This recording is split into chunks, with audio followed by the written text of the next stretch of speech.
Selamat pagi Bapak Ibu Saudara-saudari yang terkasih. Puji Tuhan kita bisa kembali berjumpa pada pagi hari ini. Semua karena anugerah dan kebaikan Tuhan tentu saja. Amin saudara. Pagi ini kita akan kembali merenungkan firman Tuhan. Yang saya beri judul topik kita pada pagi hari ini adalah rencanamu tak pernah gagal. Namun sebelumnya mari kita tenangkan hati, kita berdoa. Bapa, kami bersyukur untuk pagi hari ini ya Tuhan, atas anugerah kasih-Mu yang begitu melimpah dalam hidup kami, sehingga kami bisa kembali dipertemukan melalui live streaming renungan pagi pada pagi hari ini, untuk kami bisa mendengarkan firman Tuhan, kembali diteguhkan, kembali dinasehatkan, sehingga menjalani hari-hari kami senantiasa kami teguh di dalam pengharapan kepada Tuhan. Terima kasih Bapa, tuntun kami melalui firman-Mu, kami membuka hati, dan biarlah kuat kuasa Roh Kudus-Mu yang membuka mata hati dan pikiran kami, sehingga kami bisa meraih apa yang menjadi isi hati Tuhan pada pagi hari ini. Di dalam nama Yesus kami berdoa dan mengucap syukur. Amin.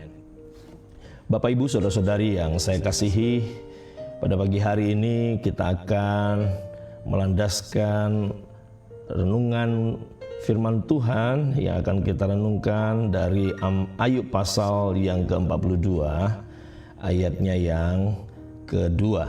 Ayub pasal yang ke-42 ayatnya yang kedua. Saya akan membacakan. Aku tahu bahwa Engkau sanggup melakukan segala sesuatu dan tidak ada rencanamu yang gagal. Sekali lagi mari kita baca bersama-sama. Aku tahu bahwa Engkau sanggup melakukan segala sesuatu dan tidak ada rencanamu yang gagal. Bapak Ibu Saudara-saudari yang saya kasihi, kalau kita tentu saja sudah memahami, mengerti bagaimana kisah Ayub, ya, apa yang dialami, keberhasilan yang begitu melimpah, ya, dia adalah orang yang terkaya, orang yang kaya raya, dan tidak ada seorang pun manusia di muka bumi pada masa dia hidup yang dapat menyaingi dia, ya. Tidak hanya dia seorang yang berhasil, dia seorang yang kaya, dia seorang yang melimpah harta, kemuliaan, kehormatan, namun juga dia adalah orang yang begitu saleh, ya, dekat dengan hati Tuhan, ya. Dan kemudian kita bisa tahu bagaimana kisahnya, kemudian dia mengalami kegagalan-kegagalan yang tidak pernah dia pikirkan, tidak pernah dia rencanakan tentu saja, ya. Dia kehilangan segala-galanya, bahkan tinggal satu yang dia tidak kehilangan adalah nyawa yang ada di dalam tubuhnya. Semuanya kegagalan, semua keluarga, istri, anak-anak, harta, kekayaan, budak, bahkan sampai tubuhnya, ya. Tubuhnya pun dia mengalami sakit yang begitu rupa, ya. Dan itu tentu saja adalah sesuatu yang di luar daripada rencana, di luar daripada apa yang mampu dia pikirkan. Dan pada akhirnya dia berkata, aku tahu bahwa Engkau sanggup melakukan segala sesuatu dan tidak ada rencanamu yang gagal. Nah, dalam semuanya itu Ayub tidak kecewa pada Tuhan, Ayub tidak menyalahkan Tuhan, Ayub tidak meninggalkan Tuhan, namun dia tetap percaya bahwa rencana Tuhan dalam hidupnya tidak pernah gagal. Nah, Bapak Ibu Saudara-saudari yang saya kasihi, apakah saudara juga pernah mengalami yang disebut dengan kegagalan ini?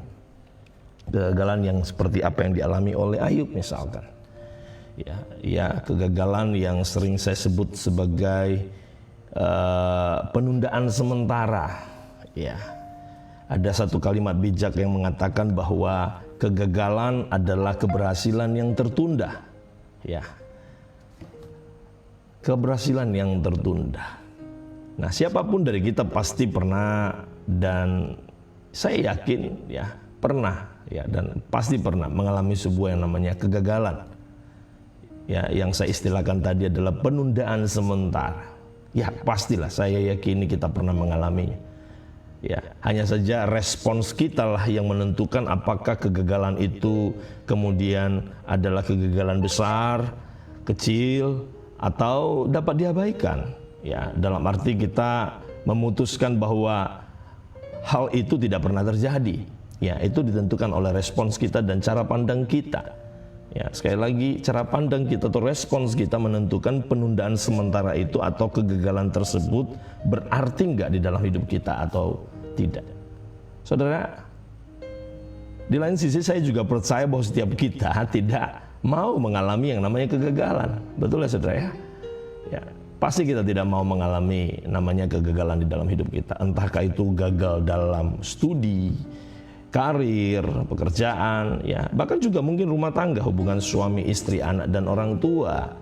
Ya, karena terkadang di dalam pemahaman kita kegagalan atau penundaan sementara ini seibarat hantu atau sesuatu yang sangat menakutkan. Ya, sehingga berbagai upaya pastilah akan selalu kita lakukan untuk menghindari dan menjauhi yang disebut dengan kegagalan. Betul ya saudara ya? Nah, pada pagi hari ini saya hendak mengajak kita untuk memahami dengan betul apa sih itu kegagalan, saudara. Apa itu kegagalan? Ya, kegagalan tentu saja adalah satu proses ketidakberhasilan mencapai apa yang sudah direncanakan. Ya, misalkan kita mencapai sebuah target yang sudah direncanakan. Ya, kita sudah menentukan sebuah target dan kita hendak mencapai target itu. Ya, tetapi kemudian kita tidak mencapai apa yang kita sudah targetkan. Tentu kita sebut dia sebagai gagal. Ya. Bahkan contoh paling kecil, misalkan tidak jadi bertemu teman, padahal sebelumnya sudah buat janji, jamnya, ya, mau pakai baju apa, di mana, hari apa, begitu. Tapi ternyata pada waktu yang sudah ditentukan tidak jadi ketemu. Berarti itu juga namanya gagal. Ya. Bahkan yang lebih besar, mungkin kita berencana membuat sebuah usaha pekerjaan namun hasilnya tidak sesuai dengan apa yang kita harapkan. Dan tentu banyak lagi hal-hal lain di dalam aspek kehidupan kita yang kita bersinggungan langsung dengan yang disebut dengan gagal ini, saudara. Nah, jika saat ini kita mengalami kegagalan dan kita berputus asa, larut dalam kekecewaan dan hidup di dalam kekesalan, saudara, ya, maka saya mau katakan itulah yang kemudian akan membawa kita ke dalam berbagai-bagai kesusahan hidup. Tentu saja di sana tidak ada kedamaian, tentu saja di sana tidak ada kebahagiaan. Pasti di sana hanya ada kesedihan dan duka saja.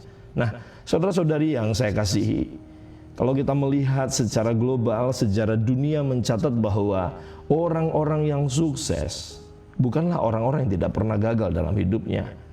Sekali lagi, orang-orang yang sukses hari-hari ini di dunia, bahkan di tengah-tengah pandemi ini kalau boleh dikatakan, bukanlah orang-orang yang tidak pernah gagal. Justru mereka juga pernah atau mungkin berkali-kali mengalami kegagalan. Tapi mereka tidak pernah menyerah pada keadaan dan kemudian mereka bangkit kembali. Saudara dengar baik, pada pagi hari ini bagi saya, definisi daripada orang sukses adalah orang yang sering gagal namun tidak pernah menyerah, karena hidupnya mengandalkan Tuhan sebagai sumber hikmat dan pertolongannya.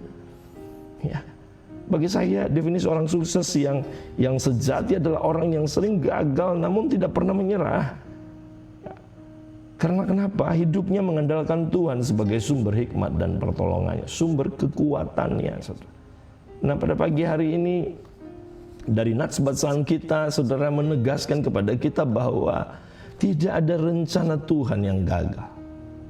Ini menunjukkan sebuah fakta yang harus kita pahami betul. Mengapa dikatakan bahwa tidak ada rencananya yang gagal? Tentu saja itu karena Allah tidak terbatas. Sementara kita manusia dalam segala rencana kita pastilah sangat-sangat terbatas dan memiliki potensi untuk mengalami kegagalan yang sangat besar. Ya, kenapa? Karena kita sering mengandalkan diri kita sendiri, mengandalkan diri kita, ya. Yang di lain sisi kita tahu bahwa kita adalah manusia yang terbatas, manusia yang bukan maha kuasa, bukan maha bisa, tetapi kita adalah manusia yang terbatas. di dalam hikmat kita, di dalam kekuatan kita, di dalam kuasa kita, di dalam kemampuan kita. Kita terbatas. Di sinilah letak persoalannya, saudara. Mengapa kemudian kegagalan sering membayangi dalam setiap rencana-rencana yang kita sudah buat? Padahal kalau kita pikirkan, rencana ini sudah dipersiapkan dengan matang, sudah dipikirkan jauh-jauh hari. Namun, mengapa masih harus mengalami yang namanya kegagalan? Sekali lagi itu dikarenakan pelaksana rencana itu, pelaksana itu siapa, saudara? Saya dan saudara adalah manusia biasa, manusia yang terbatas. Kebenaran ini perlu kita fahami dengan baik, saudara. Ya, kalau kita coba memperhatikan apa yang dicatat di dalam Yakobus pasal 4 ayatnya yang ke-13, saudara. Ya, di dalam Yakobus pasal 4 ayatnya yang ke-13, di sana Yakobus menjelaskan bahwa jadi sekarang hai kamu yang berkata, hari ini atau besok kami berangkat ke kota Anu, dan di sana kami akan tinggal setahun dan berdagang serta mendapat untung. Sedang kamu tidak tahu apa yang akan terjadi besok. Apakah arti hidupmu? Hidupmu itu sama seperti uap yang sebentar saja kelihatan lalu lenyap. Saudara, ini menunjukkan keterbatasan kita sebagai manusia tidak memberi jaminan, kepastian, keberhasilan walaupun sudah merencanakan dengan baik. Seperti apa yang digambarkan oleh ayat ini, saudara. Ya, sudah merencanakan hari ini atau besok kami akan berangkat. Ya, kami punya planning, tinggal setahun di sana, berdagang di sana, pastilah mendapat untung, pastilah akan menjadi orang yang kaya dan seterusnya. Bukankah itu yang sering kita lakukan, saudara? Kita merencanakan sesuatu yang berkaitan kepada masa depan. Ya. Namun kalau kita memperhatikan, saudara, di dalam ayat ini, di sini dikatakan hidup kita itu hanya diumpamakan seperti uap yang sebentar saja kelihatan lalu lenyap. Maka ini juga bermaksud yang sama bahwa hidup kita ini, rencana-rencana kita ini bukanlah rencana yang tidak atau yang tak terbatas, tetapi rencana yang sangat terbatas. Karena pelaksananya adalah pribadi yang terbatas. Nah, Bapak Ibu Saudara-saudari yang saya kasih, itulah sebabnya kita tidak boleh melupakan kehadiran Tuhan dalam hidup kita.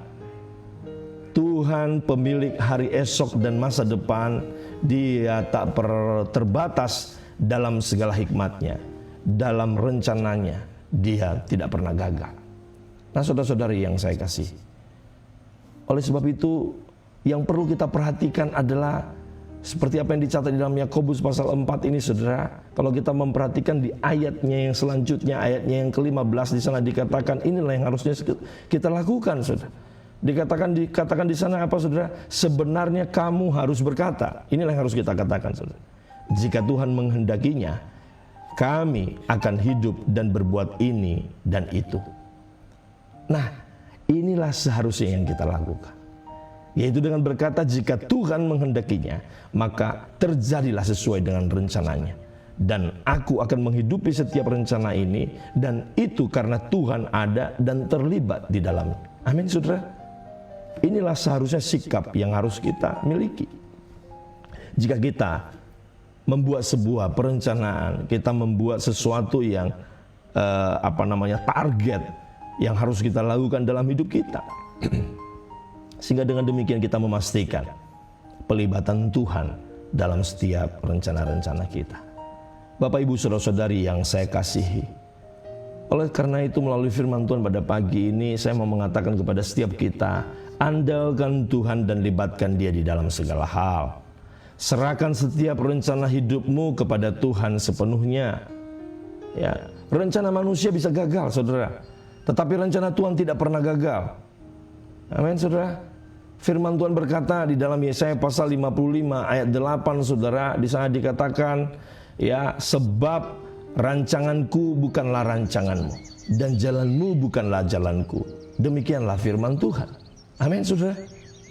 Rancanganku, ya, kata Tuhan, rancangannya ya bukanlah rancanganmu atau rancanganku.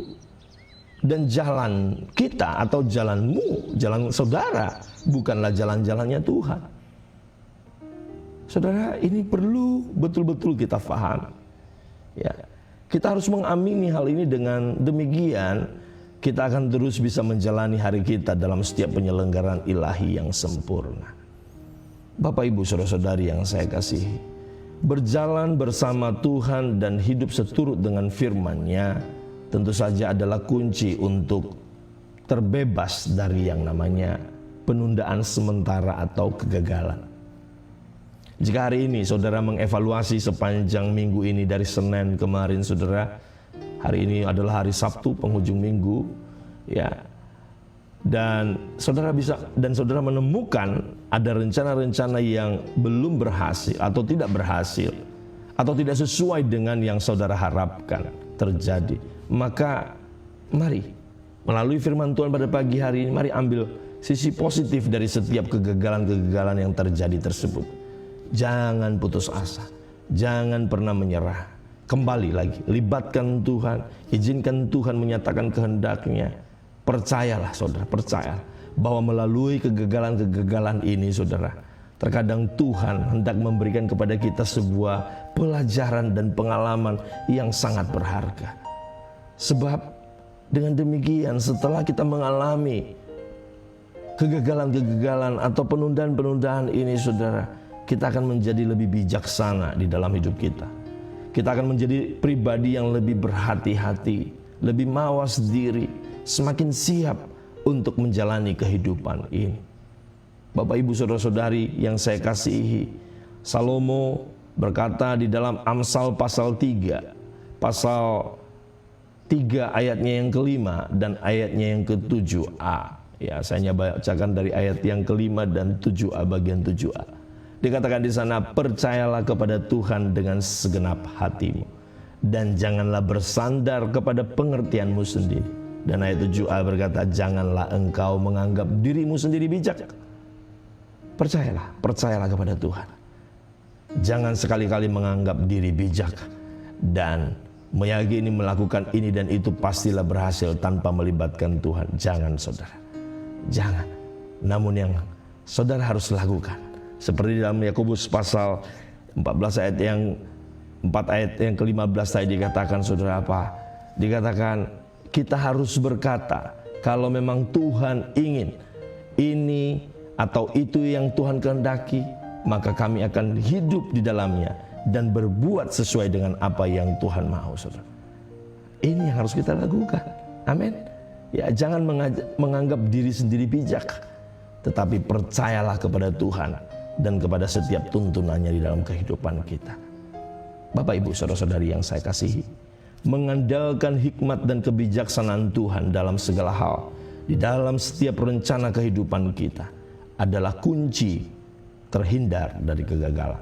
Sekali lagi, mari percaya kepada Tuhan, andalkan Dia di dalam segala hal, maka Dia akan membawa engkau ya ke dalam jalan-jalan keberhasilan, kesuksesan yang sejati. Bapak, Ibu, saudara yang saya kasihi, sekali lagi mari kita membaca nats firman Tuhan bagi kita pada hari ini, Ayub pasal 42 ayatnya yang kedua ini, yang akan terus meneguhkan kita di sepanjang hari. Mari bersama-sama kita baca sekali lagi dan kemudian kita akan berdoa. 1, 2 ya. Aku tahu bahwa engkau sanggup melakukan segala sesuatu dan tidak ada rencanamu yang gagal. Amin saudara. Tuhan Yesus memberkati. Mari kita berdoa. Bapa, kami bersyukur pada pagi hari ini. Kepada kami firman-Mu kembali menegaskan dan meneguhkan kami bahwa tidak ada rencana-Mu yang gagal. Engkau yang berfirman, rancangan-rancangan apa yang ada padamu adalah rancangan hari depan yang penuh dengan harapan. Bukan rancangan kecelakaan, tetapi rancangan yang sempurna. Rancangan yang mungkin hari-hari ini kami tidak mampu memahaminya. Namun satu kali ketika kami tiba di dalam setiap rencana-rencana itu, maka kami akan berkata semuanya karena Tuhan. Semuanya karena anugerah Tuhan. Hingga aku ada sebagaimana aku ada, semua karena Tuhan. Bapa, kami mau seperti apa yang Engkau kehendaki, biarlah itu yang kami hidupi dan terjadi di dalam setiap jalan-jalan kami. Karena kami percaya pada pagi hari ini, tak ada rencanamu yang gagal. Terima kasih Tuhan, berkati dan urapi setiap umat Tuhan dimanapun mereka berada. Engkau Allah yang terus memegang teguh tangan setiap kami Tuhan, dengan tangan kananmu yang membawa kemenangan, sehingga kami bisa meraih setiap janji-janji Tuhan dalam hidup kami. Terpuji namamu ya Tuhan. Kami bersyukur sepanjang minggu ini kami bisa lalui dengan pertolongan Tuhan. Segala kebaikan dan kemurahan Tuhan, bahkan setiap pencobaan-pencobaan yang boleh kami alami sepanjang minggu ini, semuanya kami percaya Tuhan izinkan kami lalui, karena Tuhan mengasihi dan terus melindungi kami di dalam setiap rencana-rencanamu. Terpuji namamu ya Tuhan. Di dalam nama Yesus kami bersyukur untuk firman Tuhan pada pagi hari ini. Dalam nama Yesus kami berdoa. Amin. Demikianlah pemberitaan firman Tuhan bagi kita pada pagi hari ini. Kiranya memberkati setiap kita, dan apapun yang kita lakukan sepanjang hari ini, biarlah kiranya tuntunan dan kasih Tuhan yang menyertai kita. Tuhan Yesus memberkati. Selamat berakhir pekan. Shalom.